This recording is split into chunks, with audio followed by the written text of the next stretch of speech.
Salam, kita lanjutkan pelajaran kita hari ini tentang siapa penulis Alkitab dan siapa yang menulisnya. Siapa penulis Alkitab dan siapa yang menulisnya. Untuk menemukan jawaban atas pertanyaan-pertanyaan yang sangat penting tentang siapa penulis Alkitab dan siapa yang menulisnya, jawaban atas pertanyaan-pertanyaan ini tidak sama.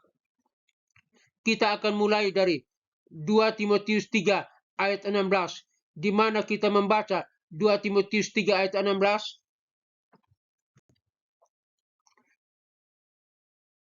Seluruh kitab suci diberikan melalui ilham Tuhan. Kata kitab suci pada ayat di atas merupakan nama lain dari kitab yang sekarang kita sebut Alkitab. Apa yang ayat di atas katakan kepada kita adalah bahwa seluruh Alkitab, seluruh kitab suci diberikan melalui ilham Tuhan. Ungkapan melalui ilham Tuhan sebenarnya merupakan salah satu kata dalam teks Yunani, yaitu kata theopneustos.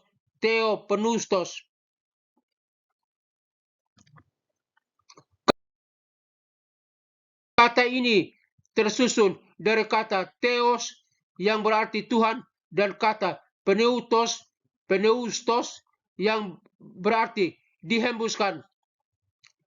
Oleh karena itu, ketika Alkitab mengatakan bahwa itu adalah theos pneustos, yang dimaksud adalah dinafaskan oleh Tuhan. Itu adalah konsepsi Tuhan, gagasan Tuhan, inspirasi Tuhan. Oleh karena itu, penulis Alkitab adalah Tuhan yang menghembuskannya, mengilhaminya, menyusunnya, mengarangnya.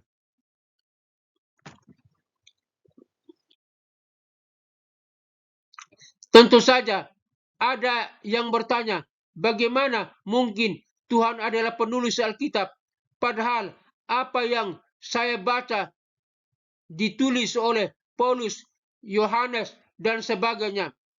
Alkitab sekali lagi memberi kita jawabannya.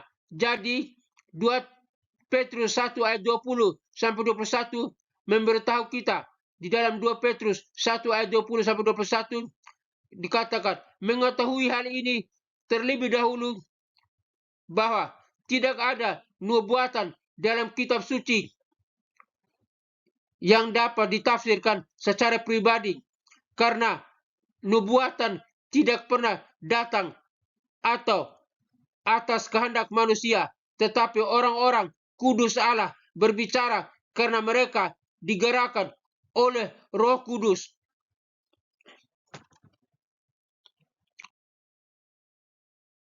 Sebelum kita melihat lebih dekat bagian ini, pertama-tama kita harus memastikan bahwa kita memahami sepenuhnya apa yang dimaksudkan dengan nubuatan dalam kitab suci. Alasan saya mengatakan hal ini adalah karena kata nubuatan saat ini hampir selalu digunakan untuk membicarakan hal-hal yang akan terjadi di masa depan. Namun ini bukan satu-satunya penggunaan kata ini dalam Alkitab. Secara alkitabiah, bernubuat berarti mengatakan hal-hal yang datang langsung dari landasan rohani. Apakah yang dibicarakan itu tentang masa depan atau tidak, itu tidak relevan.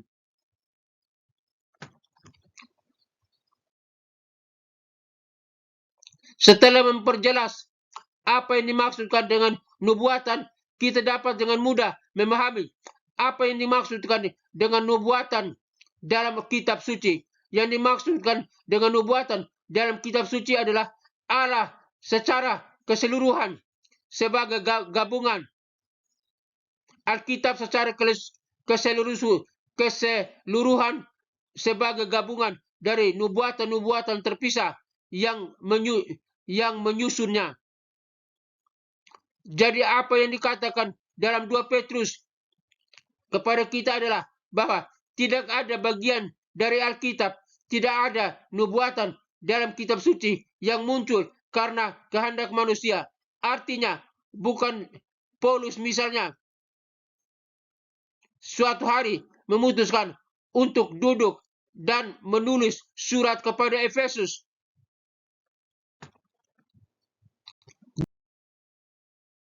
Jika hari ini terjadi, maka Efesus akan ditulis berdasarkan kehendak manusia yang mana Alkitab melarangnya. Untuk mengetahui bagaimana Paulus dan rekan-rekannya memberikan kontribusi mereka terhadap Alkitab, kita hanya perlu melanjutkan membaca bagian yang sama. Jawabannya ada di bagian akhir ayat 21, di mana kita diberitahu bahwa nubuatan dalam kitab suci, yaitu Alkitab, ditulis orang-orang kudus Allah yang berbicara ketika mereka digerakkan oleh Roh Kudus. Oleh karena itu, siapa yang menulis Alkitab? Orang-orang kudus Tuhan. Bagaimana mereka menulisnya? Ketika mereka digerakkan oleh Tuhan, siapakah Roh Kudus? Jadi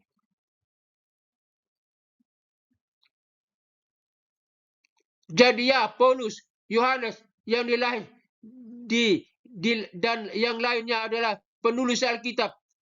Namun mereka bukanlah penulisnya. Penulis adalah Alkitab adalah Tuhan sendiri yang menggerakkan manusia seperti Paulus, Petrus, dan Yohanes untuk menulis apa yang dia inginkan, apa yang dia tulis. Dan jika Anda bertanya bagaimana Allah menggerakkan mereka, surat Galatia memberi kita jawaban untuk kasus Paulus yang juga sama untuk kasus lainnya.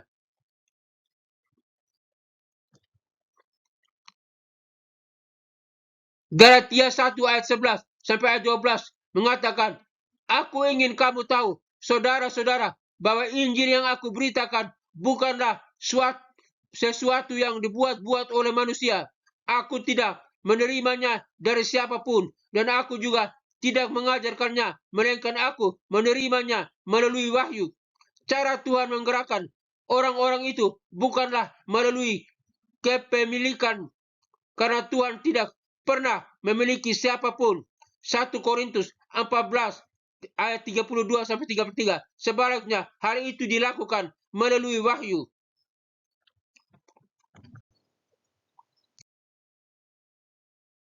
Dengan kata lain, Tuhan memberitahu Paulus apa yang harus ditulis, dan Paulus duduk dan menuliskannya.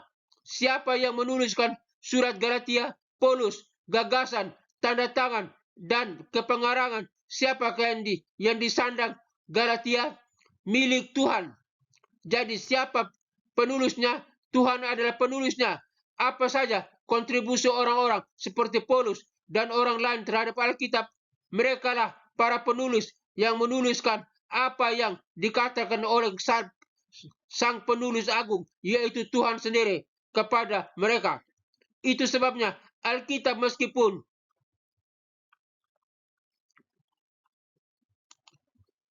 ditulis oleh banyak orang, mempunyai penulis yang satu dan sama, yaitu Tuhan sendiri. Itu seperti direktur dan sekretaris. Sekretaris menulis apa yang dikatakan direktur kepadanya. Siapa yang menulis sekretaris? Ide siapa yang terkandung di dalamnya? Sekretaris yang menjadi penulisnya, yaitu ide sang direktur. Dan sebagaimana seorang sutradara bisa mempunyai banyak penulis, demikian pula Tuhan mempunyai banyak penulis untuk menulis apa yang diinginkan, yang dikatakannya.